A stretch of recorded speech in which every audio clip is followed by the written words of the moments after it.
everybody, this is Tim and welcome to the show. Today we're going to explore some of the haunts and secret locations that shaped the life and hopefully the music of David Van Cortlandt Crosby, better known as the Cross to his friends. Now we're in Santa Barbara, California, just north of Los Angeles, and we're quite close to where David grew up and went to school and cut his teeth on music. So without further ado, let's go.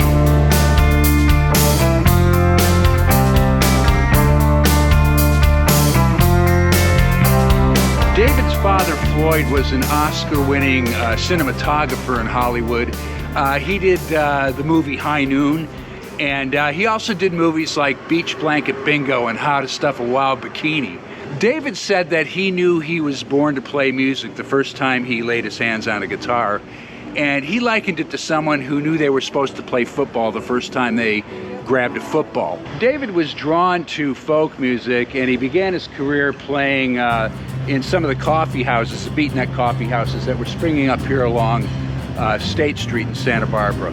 One of them was the Iopan, and the other one was right next to the famous Lobero Theater right here, and it was called the Noctambulist, right here.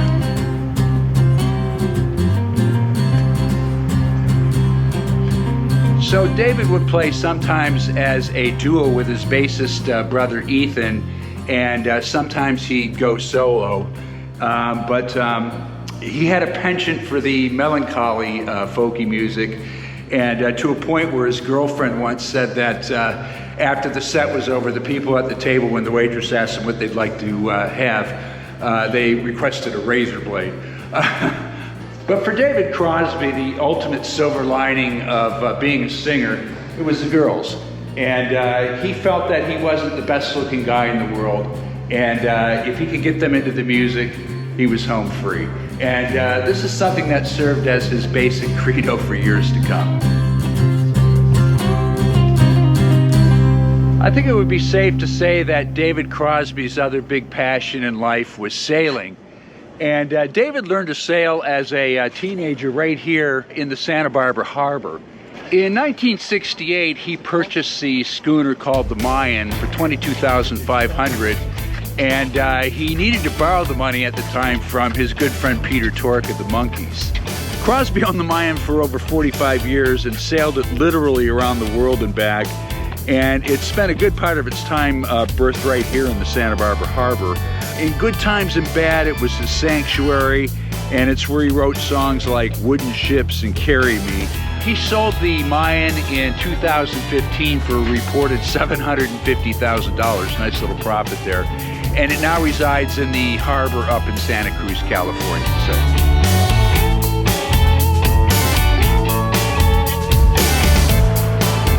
So at 19 years old in the early 60s, David Crosby decided to move to Los Angeles and try his hand at acting.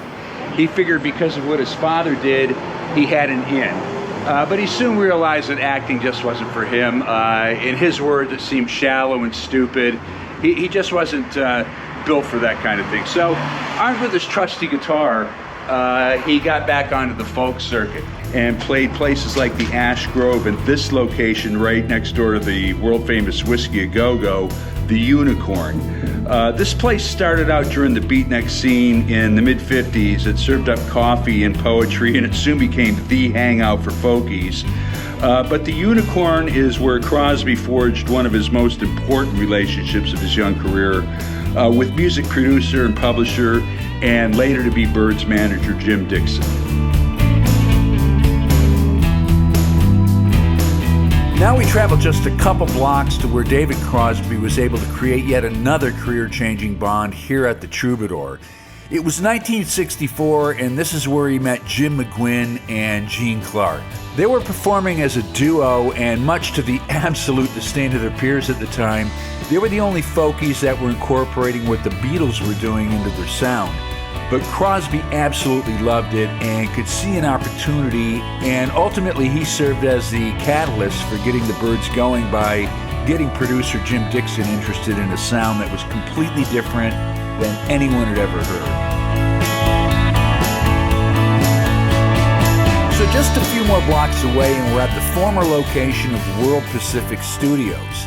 World Pacific was where West Coast jazzers like Chet Baker and Chico Hamilton went to make records, and is still an operational studio now owned by none other than Neil Diamond. Jim Dixon had the keys to the studio, and the Byrds had the run of the place in the wee hours of the night, and for months they honed their sound right here. And it's also where they came upon the arrangement for Bob Dylan's Mr. Tambourine Man, and was the true launching pad for their soon-to-be stardom. So this diner right here on the Sunset Strip used to be called Ben Frank's, and after 2 a.m. when the clubs closed, it was the hangout for virtually every musician and musician wannabe on the Sunset Strip, including David Crosby and the Byrds. They spent a lot of time here. Now, I'm not sure Crosby's writing really came into its own until the Byrds' 8 Miles High. Written by him, McGuinn, and Gene Clark, it was one of the first songs I can think of that pushed the boundaries of what was truly psychedelic. It's obviously about tripping, but it was done in a double entendre way that allowed it to get on the radio and become a bona fide hit. So, circa 1966, and newly minted rock star David Crosby of the Byrds felt it was time to throw down some roots. And he decided on this canyon right here. We're in Beverly, Glen Canyon. It's a little different than Laurel Canyon, a little farther west. And we're on a little street called Crater Lane, and we're going to an even smaller street called Lisbon.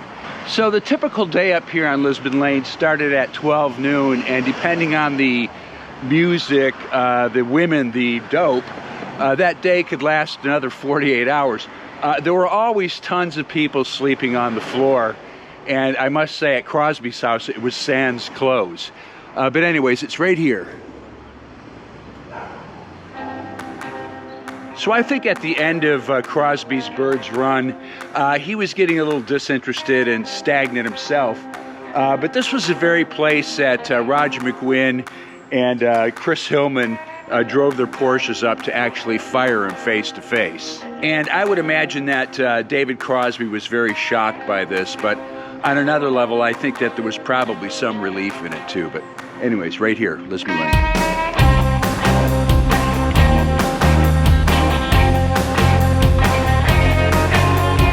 Not long after being kicked out of the Byrds, David left for Florida, and he bought his beloved boat, the Mayan, there.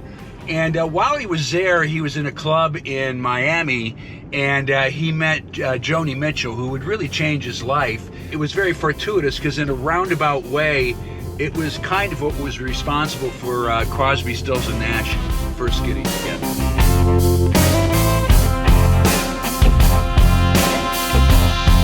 So now we find ourselves back where it all seemed to happen in those days, Laurel Canyon. And we're here on Woodrow Wilson Drive and coming up on what used to be the home of Mama Cass Elliot. By 1968, Crosby and Stills were both without bands. And they were spending a lot of time here at Mama Cass's house, jamming together. And one of the other frequent people they sang with here was John Sebastian of the Lovin' Spoonful. And Sebastian didn't really want to join the group. He said what they really needed was a high harmony. And they had decided that the only person that would be acceptable for this was either Phil Everly of the Everly Brothers or Graham Nash of the Hollies, neither of whom were available at the time. But then in steps Cass Elliot, who was pretty intimate with everybody in the business, including Graham Nash.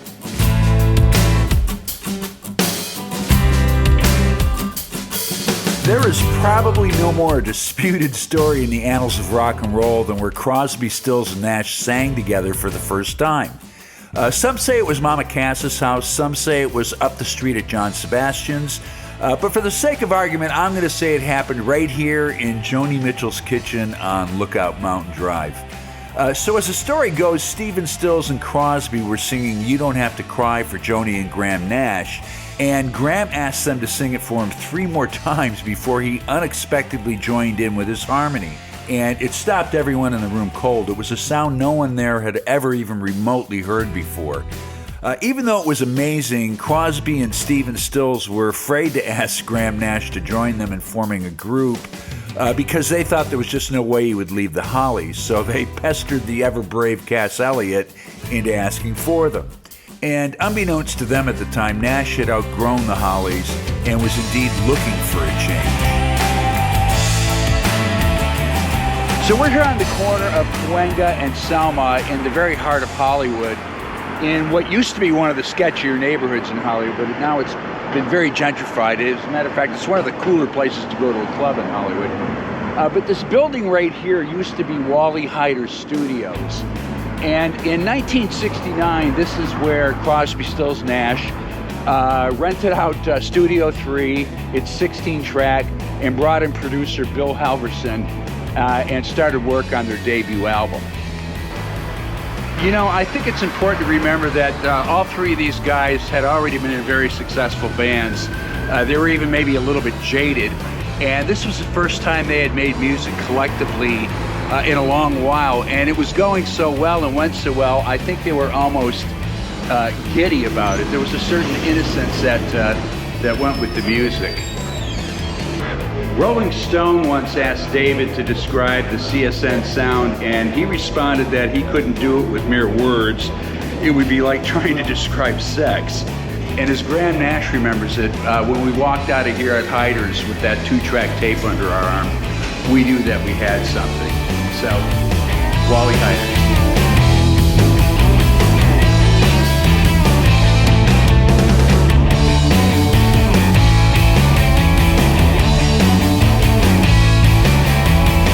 So photographer Henry Diltz and designer Gary Burden were tasked with creating the Crosby, Stills, Nash album cover. And, you know, they had known the guys in the band from hanging around Mama Cass's house. They had heard their music. And they really weren't sure what to do with the album cover. So they got together one morning, they smoked a couple joints, and they just went out driving to see if they found anything that would inspire them. And they ended up here. We're on Palm Street, maybe 2 or 3 blocks from the Troubadour, right off Santa Monica Boulevard. And in this parking lot right here, there used to be an old, dilapidated house with an even more dilapidated couch in front of it. Diltz had the guys pose on the couch, and he took the shots. The shots weren't developed for a couple more days. When they were, Diltz realized this is a great picture. Unfortunately, the lineup on the couch was Nash, Stills, and Crosby. It was exactly opposite. He tried turning the negative around, but you know, Stills would have been playing left-handed that way. So Diltz and Burden decided to bring the band back here a couple days later and reshoot. When they got here, unfortunately, the house had been bulldozed. It was all sitting, the debris was sitting in the corner over here for this parking lot, so obviously they couldn't reshoot it. And I think that was kind of a good thing, because as in any art, especially music, it's more about the feel than it is about the technical prowess of something. And I really think they nailed it with the photograph right here. So here it is. Oh man.